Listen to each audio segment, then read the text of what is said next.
What is up? What is up? What is up? Off the bench nation. It is me. It's Wiggy D. Oh, y'all don't know about that. That's an old school throwback line name. Anyways, Mark Wiggins, editor in chief of Off the Bench Magazine, and we are here tonight in our masterclass series of Undefer Your Financial Legacy. I'm excited about this. We have our experts on with us again tonight. If you were with us last week, we talked about this being a three-part series. So this is part one or level one. We got level one tonight and level two next week, and then the final level is the week after that. If you have any questions, if you see after you see the video or while you're watching this live, jump in the chat, throw something in there. I'm monitoring that as well. If not, hit me up. We'll get the questions answered for the next time we get on board. Don't be afraid to ask the questions because this is why we are here. It is a master class, and this is what they do in master class is get better than you were yesterday. Everybody say better. Absolutely. So tonight we are sponsored. We're sponsored by Stacey Tucker and her insurance company. We appreciate her coming on board and supporting this effort. She is I don't know if she's a legend, she's a icon, or she said tonight that she was Samson. So I'm gonna bring on, hey girl, what's going on tonight? How are you, Stacey? I'm well, thank you. That's what's up. Stacey Tucker is one of our SMEs tonight, subject matter expert. We also have with us the esteemed big brother from Five New Podcast off the side, Tony Camper. Yo, what's up, brother? Good to see you. Good to see you. Good to see you. Absolutely. Those in the chat, we see you down there. Hello to Diana and Robbie Williams. What is good? What is good? All right, well, let's get started. So we're inside the space, fam. So tonight we're in our 100 series. We're in the entry level, and we're going to talk to the people about different things tonight. And I know you have some wisdom to drop on the group. So right quick, let's get with it. What does it mean to leave a legacy? So someone jump in, Stacey. What does it mean to leave a legacy from your perspective as an insurance expert on this topic? So leaving a legacy means passing on assets, right? Things you own, things you possess. Those things have a value. So leaving a legacy is passing those on. In addition to the valuables, it's also passing on the information needed to make those useful assets to the next information. Just sort of short and simple, that's what leaving a legacy means. Brother Camper, what do you say to that? Stacey's pretty much on it with that about leaving assets and what it means to leave those assets to your family, your children, your loved ones. Taking care of your loved ones when you are no longer here. When you talk about legacy from this position, right? You always talk about what we get the legacy because the big debate is on, is LeBron the GOAT, is he not? You can really truly have the discussion about how great Tom Brady is and was, because you can't really evaluate a legacy until the work is done, right? We're building and setting things up so we can go back and evaluate what the legacy is. And this is why I think this conversation is so important from your all's perspective, is that the question should be, what are we doing to build this thing?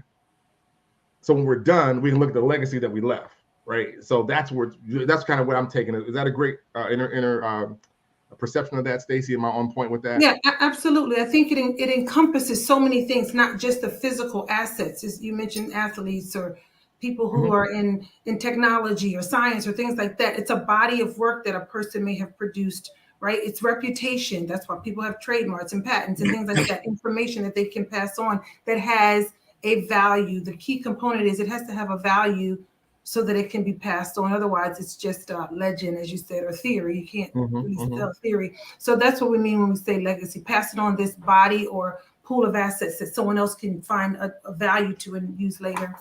Okay. So why is the community, pick one, not as astute as we should be or could be when it comes to this matter and this topic of building legacy or financial legacy?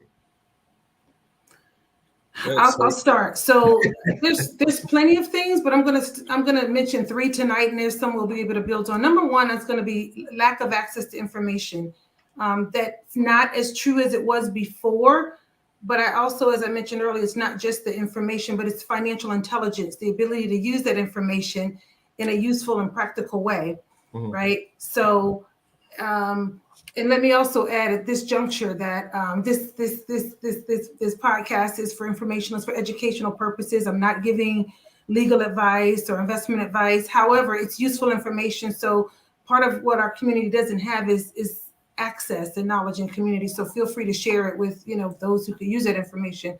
But the second reason we often don't build wealth, what the barrier is conspicuous consumption. Like there's an assumption that the things we have equate to our legacy, our assets, right? Buying things or possessing things that don't enrich our lives, they depreciate.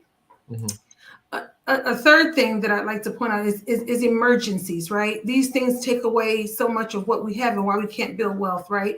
And this is where the profession that I'm actually in does come into play, which is the insurance profession. So having the right protections by the way of the right insurance protections, the right asset protection, whether that's for your home, your car, you can have accidents. I had one last week, right? That's something unexpected. Right. So having the right plans in place, whether that's your life insurance, your long-term care, your disability, your savings. I'm going to say the bad word tonight, savings, right? We're not going to get too much on that on this particular version of the series, but those are some of the three big things. There's some other things that we won't be able to get into. I'm going to use some of those other bad words, like discipline, planning, so things like that, over-reliance on debt. Those are things, obviously taxes and inflation and things like that, but that's another class. Yeah.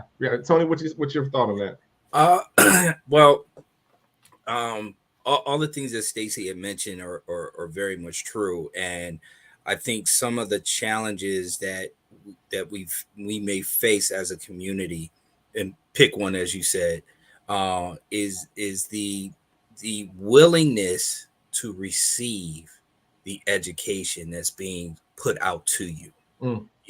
We have been afforded this platform to be able to try and do just that, and just put out information to families that may have been contemplating this, may have been thinking about it, may have gone through an experience where a family member recently has passed on, and when things aren't in order, how things can quickly become into disarray.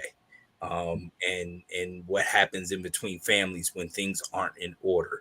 So information is vital. And so having this platform and this opportunity to be able to discuss that with people. And so we definitely want to encourage you to call in, to write in, and any questions that you might have or contemplating or thinking about. This is what this time is for. Absolutely.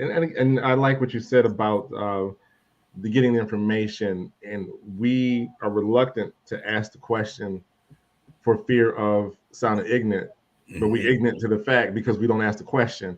And then we have to depend on other folks to tell us what we think we know. And you don't even know if you can trust that. You know what I'm saying? You don't know if the information is going to be right. You're in your lowest moment, your weakest moment, and intentionally or not intentional, people find a way to be take advantage of situations. But preparing as you build a legacy, if we could become as meticulous as setting up our financial legacy and undeferring some things as we do the rest of our life, will we be in a better position? Would that be something we should be doing better?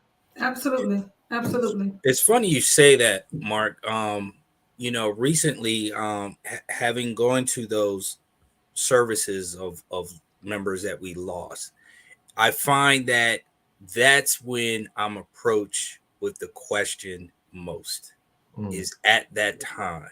At that time, we're paying homage to those who have gone on, they're homegoing and everything, and then I get the question. You know what? I need to call you. I need to talk to you about this. And a lot of times, unfortunately, that call never comes. It never comes. But the feeling is there. I feel like I need to do something. I know I need to do something. I need to talk to someone about it. And then all of a sudden that whatever you want to call it, that moment, that feeling, it dissipates, and then we're right back moving forward, going on, because life goes on. Exactly. And again, I think it's great that we're spending time on this legacy rough up session to get people to be uncomfortable with the fact that we have not done necessarily what we needed to do, including, the host, right? Used to, I'm like, oh Lord, you're on my toe, you're on my row and on my toes. However, because this is off the bench, and one of the things I subscribe to is beginning where you are. Starting over is not an option. Then today is a good day, right? Today is the best day to take steps in trying to reconcile and rectify the things that you put off. Oh, we undeferring the action. Exactly. We're undeferring the action. So now is a good time, and we are on the topic. Go ahead, Stacey. What you have? I was just going to say, you made a good point earlier about people being afraid to ask the question. There's a saying like, ask a question and seem a fool for the moment. Don't ask and remain a fool forever. So you just have to get it on out there and ask the questions of the right people. And we're going to talk about that in one of the later series, how to find the right persons, the right people to ask the question, not your cousin and your mama and your friend who thought she knows something about these things, or get most of the time, sometimes negative information. So talking to the right people to get the right information, so that we can make good decisions, not tomorrow, but today, as you just said. Absolutely. All right, so let's move off and let's move into, so this is the 101 class. Let's drop back into what are some types of insurance. I mean, I think that's pretty much basic. That's a 101 question, a 100 question. So, Brother Camper, what are some types of insurance? Well, there's permanent and there's temporary. That's kind of a real basic definition that I can give. The permanent is the insurance that's going to last you your whole life. And the temporary is the one that is just that it's 20 years, 10 years, 20 years, 30 years. And then there's other options like universal life and things of that nature, but that's a real detailed type of policy that goes into stock markets and things of that nature. But all of which are very important, no matter what stage of life that you're in at this point. Of course, the sooner the better. But if you are where you are right now, if you're 50 right now and you're contemplating right now, then we need to have a discussion about what's going to be the best way for you to leave a legacy. And I'll add to that, not just, and we're talking about life insurance here, but there's so many other types of insurance that we do that are still a huge part of a person's wealth building. I think people underestimate it, like even your car insurance, right? For emergencies, that's why you have it. Home insurance, if there's a problem, a catastrophe without coverage by a bigger wallet or bigger checkbook can really suck the wealth out of a family. But now be more specific about the types of insurance that will help you leave a legacy very quickly, very efficiently. Life insurance is an asset. It's an asset, right? If you have an asset that's worth $100,000 or $250,000 or $500,000 or $1 million, that's something that you can leave to your loved ones. And so when it comes to types, I think it's made much more complicated unnecessarily by, sadly, I like to admit, sometimes by our own profession. Right. But I think we all know the history of that, right? If you want somebody to not take action on something, make it complicated. And particularly in brown communities, if it's too complicated, if people are going to go like, oh, I don't know if I trust that information. I don't even understand it. I'm just going to say no, or say I'll think about it. Right. So there's a task that all of us have, you, me, Tony, other professionals like myself, to make these things more palatable, so to speak, and simpler so that people will take action and take the steps they need to get their family where they need to be. Yeah. One of the things that we hope to push in this conversation series is to get past other folks' insurance. Here's what I mean. Mike's American Restaurants, 2 of them caught on fire, right? One up here, PJ Skidoo's, a year and a half ago, and just recently, the main Mike's over there in Alexandria caught on fire. The first thing anyone said, well, I know they got the insurance. I hope they got coverage. Well, what about your coverage? What do you have covered? We understand that for other people, but we don't necessarily can answer that same question or earnestly ourselves, that we don't have what we need if our joint burned down, right? I mean, if they're not having it and having enough coverage, because they're going to be okay. They're going to be all right. it looks tragic, whatever. So we can shift our mindset from asking them those questions to then turning the question to ourselves and go, what do we need to do to make sure that we're good? Hopefully that'll spur on conversations so they get to their own insurance experts somewhere, somehow, to talk to them about what they need to be able to talk about, and help this conversation give you some pointers to maybe start your conversation. We find out too in trainings or what, people don't even know where to start from. You know, I need insurance. We didn't even know where to go. But if you're a good professional, you can assess the situation and help people get to that next level. You ran down the majors. We got business insurance. I heard you talking a little bit earlier about workers' comp insurance. I know you're talking about key man insurance, umbrella policies. I mean, it's like you said, your industry makes it about this long for one thing, and it is kind of confusing. But talk to me just for the business people out here. Sure.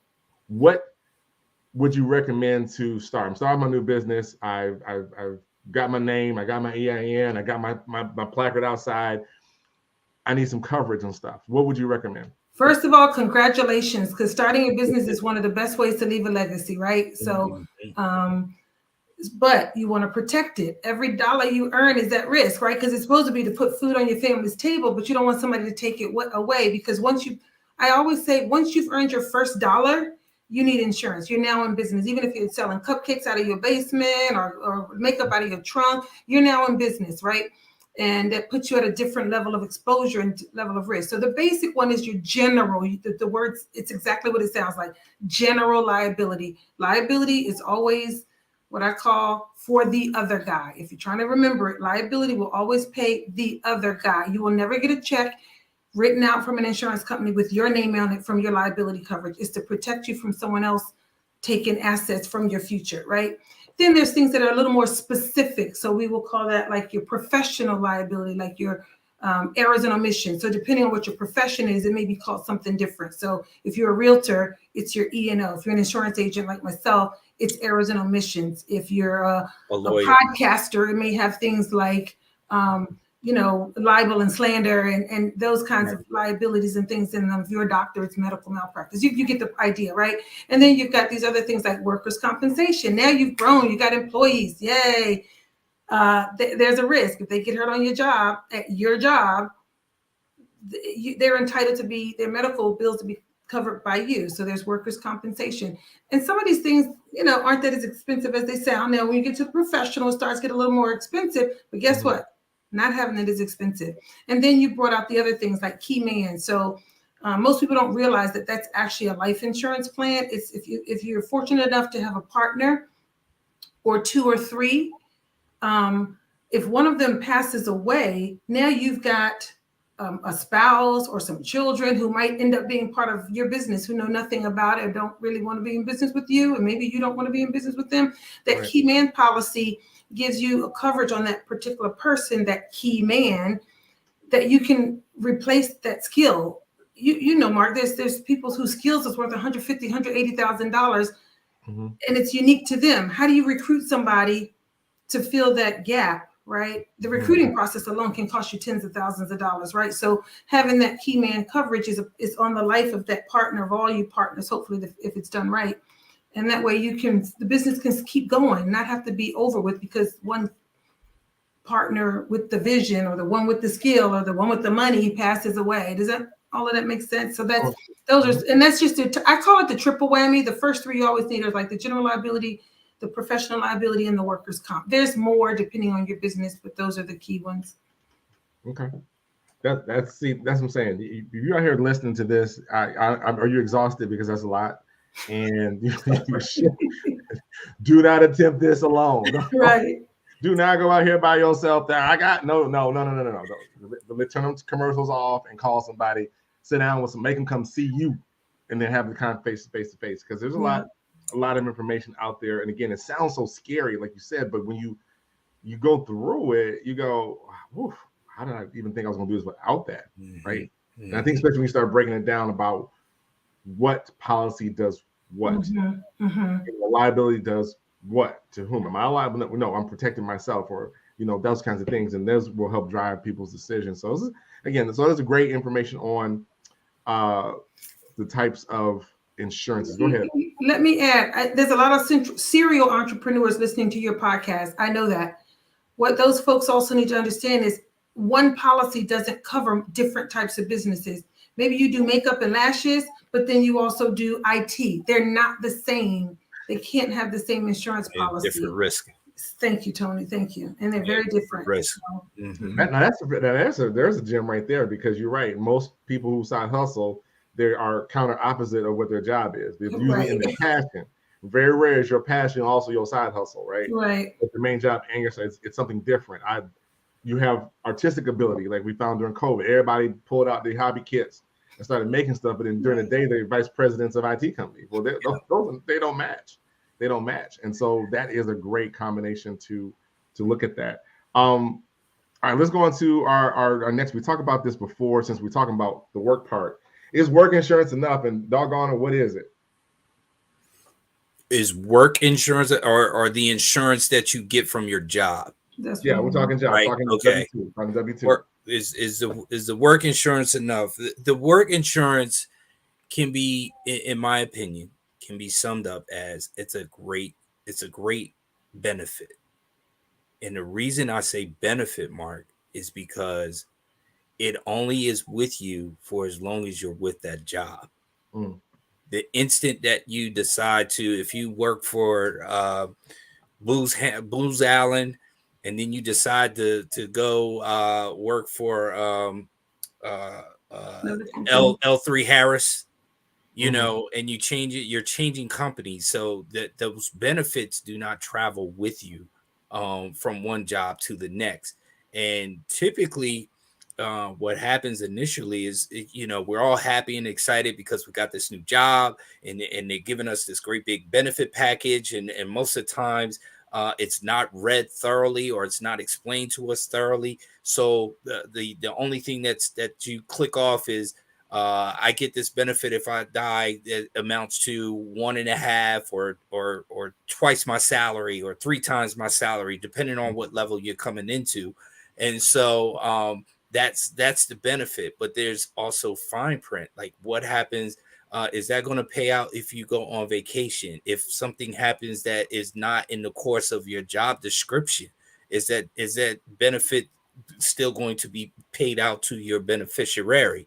You know, so it's a great benefit, but having your own policy for yourself that no one can take away from you, no matter where you go, no matter how many jobs you get, no matter how many opportunities are presented to you, that is something that is with you day in, day out. That's a great point. I know we have a lot of beginner, starter, worker people who are getting the jobs, and we know loyalty is spelled with 5 years. They don't know how to spell loyalty anymore, and it goes both ways. Companies ain't loyal, and the employees ain't loyal. So when you're trying to roll out, you know, you leaving behind something, and you out here with nothing, and you got to get your stuff and move it with you, and you need to know, like you said, these policies, and sit down with these HR professionals and whatever, understand what it is you're signing for or signing up against or not signing for, or what you're going to do with it. So you're right. The work insurance is, you think it's there, but like you said, 1.5, 2 times salary or whatever they're doing. Go ahead. I was going to say, I want to answer some of that question by telling my own story. So some of you know that I worked for a long time at AOL. It was one of my early corporate jobs, and you can tell I'm not really a corporate girl, but I did. You do what you got to do, right? So they had a practice of laying off all the times right around the holidays. And you could see the panic all around the workforce, all over the floor. Everybody's panic, wondering if they're going to be on the list, And I was low-key hoping they would let me go, you know. So I'm gathering people's phone numbers, so in case we can stay in touch, in case we get let go. And there were people that I literally talked to who were saying things like, I can't use my job, I need my benefits. And I'm thinking, if people actually knew what the cost of those benefits are outside of their job, they wouldn't worry about it so much. I call them the golden handcuffs. I mean, we had stock options and things like that back then. But like Tony's point was, they call it a benefit to kind of keep you there, to feel like, oh, I can't have these things without a job. And there's some of the largest companies, Fortune 500, Fortune 10 companies, they pay their workers a living wage. And those people stay because they have benefits. And if you add up what the cost of the benefits are, I've done it. It's sometimes like $3 or $4 an hour. Go get yourself something else to do that pays $3 or $4 more an hour and get them yourself, or create your side hustle that allows you to obtain those things. The other thing, to Tony's point, is employment is a thing that has a lot of caps on it, right? It has caps on your wages. It has caps on your trajectory career-wise, but it also caps what they're telling you your family needs. When you start a job and you go to your orientation and you get this book to click your benefits, there's limits on what you can get, but it doesn't know whether you have one child of 12 or 50 or what size of your house is or anything. So you're letting, first of all, your employer is taking 40 plus hours of your time, plus the commute, plus all these other things. Now you're letting them dictate to you how much your family needs if you pass away. It's not a place where I feel like our community wants to be, and it's part of this conversation that takes wealth about our communities. A lot of times, if you get ill or a long terminal illness, you often don't stay at the job anyway. You leave, so then you don't have the benefits, and then the rest of the story is history. So we have to change our mindset about how we process and value these things, whether you're government, military, whatever. They all have programs and benefits, but they have limitations on how they can benefit your family, to the points that Tony made earlier. Now, you just showed your age. You dropped a term I have not heard in forever, and that's golden handcuff. That's some baby boomer stuff right there. That's a bit, getting the golden handcuffs, make it stay around, get these benefits. I was like, oh yeah, my benefits. And again, unfortunately or fortunately, the current work environment, they've been cutting those things out. They recognize how much money they were losing by providing that grade. That doesn't exist anymore. That was our parents' time window. We caught the end of that. And as you saw, what company was that? Raygon, somebody that tanked everybody's retirements and benefits. Enron. I was trying not to say company names tonight, but yeah. It's my show. You don't have to say. Okay, all right. Well, say Walmart. Okay.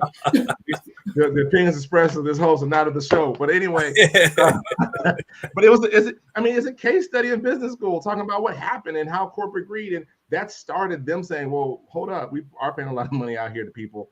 And then there that went. Yep. But we still come to the job, that good government job, and then we have these great benefits. And you, like you said, it really isn't that. It's not for everybody. Let's get it clear. Entrepreneurship is not for the faint of heart. Sure. And there are people who are amazing workers and great leaders at work. But even then, you still need to be having this discussion about outside of what you do, right? This great conversation for outside of what you do. Hold on, we do have a question. Yeah, we got a question. Yes. I want to do a call-in show. Go ahead, caller. Come on. No, Mama, you can't call in tonight. Come on, get on the phone. All right. Somebody, Shay Best asked, if I'm reading this correctly, what type of insurance should I invest my 401k in? That's a good question. So I'm assuming you're asking the question that you're willing to take some out of your 401k to put into some sort of life insurance policy that'll pay dividends. It's probably difficult to do that. You have to have a life-changing event to take money out of your 401k. However, you can reduce your contribution to it and then reallocate those funds to some other types of like life insurance investments. So if you're thinking, when you say the word invest, and again, I'm not giving investment advice, there are policies that when you put the money, the premium in, it builds cash value that you can use later. It's a huge conversation trending on social media right now about, cash value policies that you can use to buy real estate and retirement and fund a business. I'm going to tell you straight right now, I have used the cash value in my life insurance policies to do a whole lot of things like payroll, growing my business and things like that. Because I've had them for a long time, even before I got in the insurance business. I worked with really smart financial people and I just did what they did. So those are the types of things you can do. Like I said, you can't pull it out. Probably you can, if you're doing 6% or a company match, cut it down to maybe 3% or 2% and then put the rest of that into like a cash value policy. So whole life. You're talking about the D word. You're talking about the D word. What D word? Discipline. The bad word, right? Discipline. The discipline. No, that's true. You said take money out and then put it somewhere else. I'm taking money. I'm going to happy hour. That's what happens to it. I mean, you got to be disciplined. I mean, I'm not sitting here claiming that I got that discipline. I'm just saying what you said. Because I'm just a host. I'm just a host. Okay. I think just to piggyback on one really important part that Stacy mentioned about in her experience is she said she had these policies for a long time, Mm-hmm. which enabled her to grow that savings to get what she needed. Unlike, the some of the misinformation that's out there, that's on social media, Mhm. that says, oh, get me $1 million life policy, and then next month I'm going to withdraw the cash value from it and go put it on a down payment on a home. Mhm. It doesn't work True. like that. Mm-hmm. Despite what you might hear, the things the people talking on social media and so on and so forth, that is truly one of the biggest misinformation pieces that are out there. When you start something, you don't immediately. That's like if I start a policy and I'm expecting cash value, or if I open up a bank account, because I put $100 in the bank does not mean that I can withdraw 1,000. Mm-hmm. It doesn't grow that quick, and neither does insurance. Oh That's wow. a really powerful point, Tony. I'm so grateful, honestly, for the many of the social media influencers out there, because it is raising the concept to a level of interest now in public. It's great, but I think I mentioned this last week on the intro. There's misinformation and there's disinformation. There are, let's be honest, folks who have their own their reasons for sharing this information. You individually, as whoever's listening, has to just make sure that it's designed and customized for you and your family. So feel free, if you type in if you want more information from us. I think Mark shares our information at the end, or any Yeah. professional for that matter, tax advisors, CPAs, attorneys. Yeah. Mm-hmm. Yeah. I mean, definitely. It's if nothing else, while you're clicking and scrolling and getting logged in rhythm with TikTok, that should give you the questions that you may need. Remember, we talked about not having a question. Mm-hmm. Watching those should make you pause and go, is that real?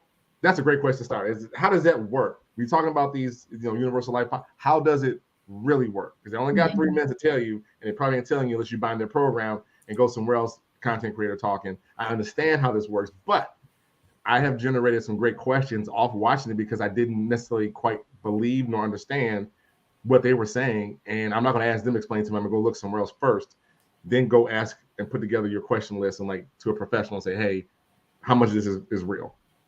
Maybe they're 100% correct. And if they are, then you continue on with them. If they're not, then you just don't. The sheep thing doesn't work anymore. I just can't deal with the sheep thing. Let's move on to the next question here. Let's go. Common misconceptions to building wealth. I love that question. So I'll try not to dive too deep on this. So some of the common misconceptions is that your income is the same as wealth, right? All high earning people aren't millionaires, and all millionaires aren't high earners, right? We already talked about how income that you earn has a cap. It has a cap on whatever your employer says your time is worth, or that skill is worth, or whatever. You could be doing the same thing for 40 years, but there still may be a cap on what they will pay you.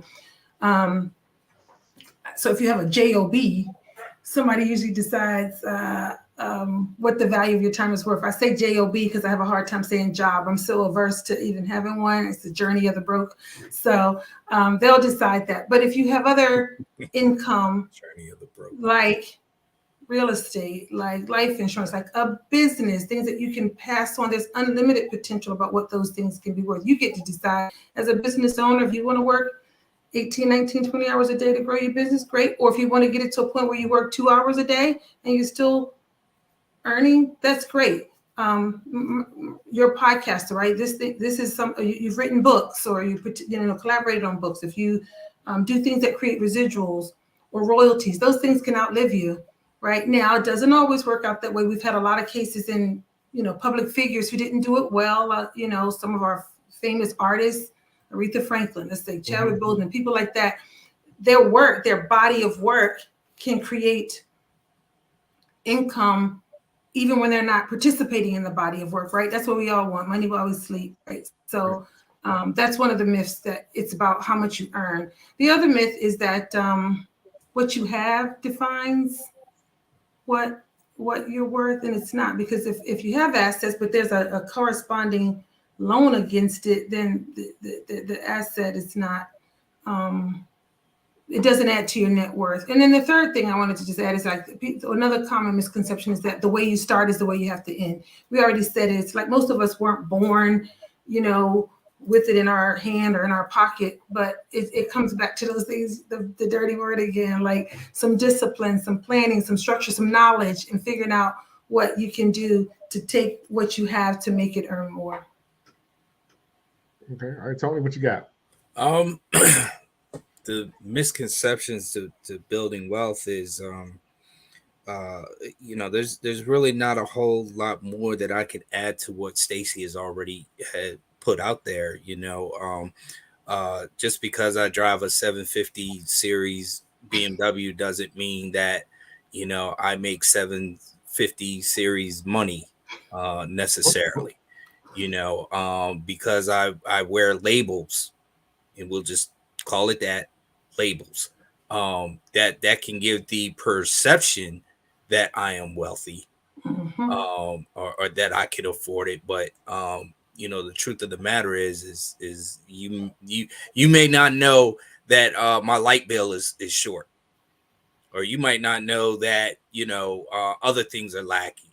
You may not know that I'm just going to go there, that my child is lacking something, but I'm dressed a certain way, or I appear a certain way to give you the perception. And so wearing labels, driving high-end cars, it gives the perception of building wealth. But at the same time, you never know what's really going on in a person's household. So as opposed to making those types of choices, which there's nothing wrong. Let me put this clarity statement out there. There's nothing wrong with having high-end stuff. Absolutely not. I have high-end stuff, right? But I also have come to change the mindset of what my priorities are. Right. And that's, I know you got high-end stuff. You know. This thing called Kappa. Kappa, listen, it ain't cheap to be. It ain't cheap. And listen, we're not here to talk about deprivations, because that's another, avenue where people get it confused about luxury, because suffering is not an achievement, right? But so we're not saying, remember how we used to wear like the more hours a day we wore it like a badge of honor, right? Like I worked 18 hours a day. I'm so tired. I work 2 jobs. I'm working on 3 hours of sleep, right? That's not what we're trying to get people to get to. The point, and when we say wealth, we're not talking about wealth just to have these assets, but so that it's a lifestyle options, right? Where you can work optional, where you can spend more time with your family. You can return those things and give, right? Give to your community, do the volunteer work, the ministry, all those things that are your passions. And so that's what we mean when we say, building wealth. Right. I love it. I love that add-on comment, because what really is wealth is also, like you said, a mindset. Having your peace of mind is wealthy. Having your health is wealthy, right? Say that. Having your stuff in order is healthy. As we get older and walking through these changes and all these recent aches and pains, all of a sudden, what in the whole wait, what? But getting that taken care of and keeping it together for your legacy building continuation program, right? I'm continuing to build that's wealth. Rest is wealth. Peace. Preaching. Yes. Peace is wealth. And some of us don't have that because we're too busy cluttered with the other things. And there's nothing wrong with it, rewarding yourself with things. I agree with you, Tony, to an extent. You do things and you have them, because if other than that, then what are you really doing? We're just working to pay the bill, and that's not living. I do work with people, Stacy, who, man, I'm going to do this job, work tonight, work tomorrow, work the weekend. Hold up, partner. Let me get this straight. You're going to drop 8, work another 8, come in late, get back up and do it again, spend the night, come back in on Monday. And I'm excited about that, bro. You absolutely out your ever-loving mind. I use that as motivation for me to, like, I don't want to do that. I don't want to be in that position to do it. Don't know why they're there. Not counting pockets. I get it. But when you do it so much and you keep bragging about, like, say, a badge of honor, I now know this is an ego thing, and or from last year's word, you're unwilling to make any changes. Right. Right. You're making all this money, too tired to spend it. That's not where I want to be. I want to be fully energized as I spend my money. Fully energized. I think probably one of the most priceless jewels that you just said, Mark, was peace. That is priceless. To have peace in your mental, physical, spiritual nature, peace. I'm gonna just let you roll with that, because I found that to be more important than that is the wealth for me. Okay. Just speaking personally. No, that's exactly right. And if I can wrap that back to the things that a large part of this conversation is about is having the right insurance. Let's think about it. Nobody really wants to talk about people, their last day on earth and living and dying, but imagine if you're a young mother, and I've been to some of these. I've been to the burial for a child. It was like, and I go to a lot of funerals. I'm not sure why, but I feel like it's a very important time to support people. And that one probably was the worst, to see the mom and dad. They were very young. It was a publicly known incident. The baby had been left in the car, the child, and all that stuff. And so the girl had to go back to work that day. I was like, oh. And so what it does, those few dollars buys you peace, the time to properly grieve, the proper time to process, and so that's when we say it. I think sometimes people think, to your point, about the influencers or the professionals out there going buy. They don't know what to believe. There's this public distrust, so you don't know what to do. But as a result, then now you get, well, how many those benefits you get? How many? It's usually 3 days bereavement leave, right? And you come back and they don't even, sometimes ask you how you doing or anything. Just like, hey, report coming on the desk Monday morning, what time? So that's why these things are so important, having the right things in place. It doesn't solve the problem. I get that. It doesn't bring them back. It doesn't take your pain, your grief, but it gives you the ability to have some peace, some rest. If you want to go take a vacation, I have some clients, I'm going to be honest, some friends of mine. She said, Stacey, I'm getting a policy on my mom. She said, it's not for the funeral. It's not for the repast. It's not for anything. It's because I'm going straight to Jamaica. She's like, that's what I'm doing. And that's what she put in place for her mother. All 3 girls, 1 mom, but they all have their own policy on her. Right. Just like we're not doing this fighting over money grief thing. So it's just some personal examples of how it can be used. Awesome. All right, team. We are up on the clock because Stacey talked too much. I'm actually 10 minutes over, right. But I'm 3 minutes before I knew I was going to be finished. So as we wrap it down, go ahead and give your parting shot. Tony, we'll start with you. Give your parting shot before we end this series. My parting, once again, Mark, I can't thank you enough for giving us the opportunity to be on your platform and to have these uncomfortable discussions about undeferring your legacy. And so I hope that the people out there ask us questions, contact us. Most importantly, contact us. And so that we can get together on a consultative basis and kind of learn how to undefer your legacy. So with that, man, I appreciate you, brother. Always, yo. Go ahead, Miss Stacey, do your thing. I echo Tony. Thank you so much for this platform. Your audience obviously needs this, and you work a lot with entrepreneurs, serial entrepreneurs, business owners.